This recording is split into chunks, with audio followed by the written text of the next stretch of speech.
It was a calm autumn night when Sarah returned to her rural home after a long day of work. The wind outside had picked up, carrying with it the sound of rustling leaves, but everything seemed normal. Her house was secluded, surrounded by acres of dense forest. It was a place of peace, until tonight. After making herself a cup of tea, Sarah settled into the living room, her favorite blanket draped over her legs. The fireplace crackled softly, and the only other sound was the ticking of the old clock on the wall. It read 11:30 p.m. Just as she began to doze off, there was a sudden knock at the door. It was soft, barely audible, but enough to pull her out of her sleepy state. She froze for a moment, her heart skipping a beat. Who could be knocking this late? Forcing herself to move, she got up and approached the door, peering through the peephole. To her surprise, no one was there. She shook her head, thinking it must have been the wind, or maybe a branch hitting the house. She returned to the couch, slightly unsettled but determined to ignore it. But then it happened again.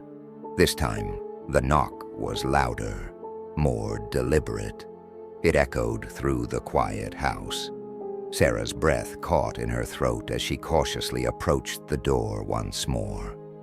Again she looked through the peephole, but there was nothing. The yard was empty, the forest still. Just as she was about to step away, she noticed something odd. The wind had stopped. The leaves outside were completely still.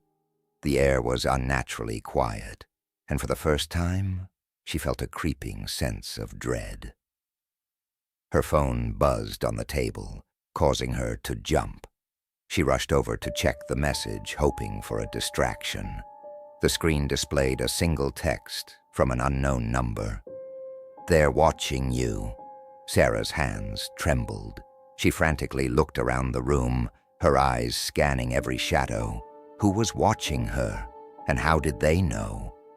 Suddenly, a loud crash echoed from the kitchen. She whipped around, her pulse racing. Something had knocked over the dishes on the counter. She knew she was alone, yet the atmosphere felt thick, suffocating. Gathering her courage, Sarah grabbed a kitchen knife and tiptoed toward the noise. As she approached the kitchen, the temperature in the house seemed to drop. Her breath came out in visible puffs.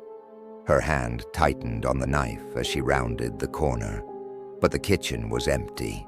No one was there.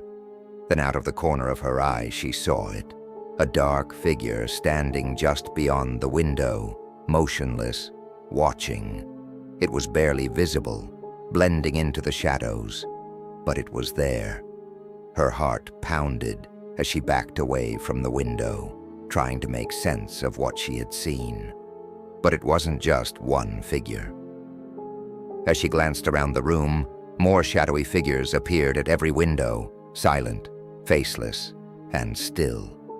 They surrounded the house, watching her, waiting. She stumbled back, her back hitting the wall as panic set in. She could feel their gaze piercing through the glass, but they didn't move. They just stood there, as if waiting for her to do something. The silence was deafening. Then, without warning, the front door creaked open.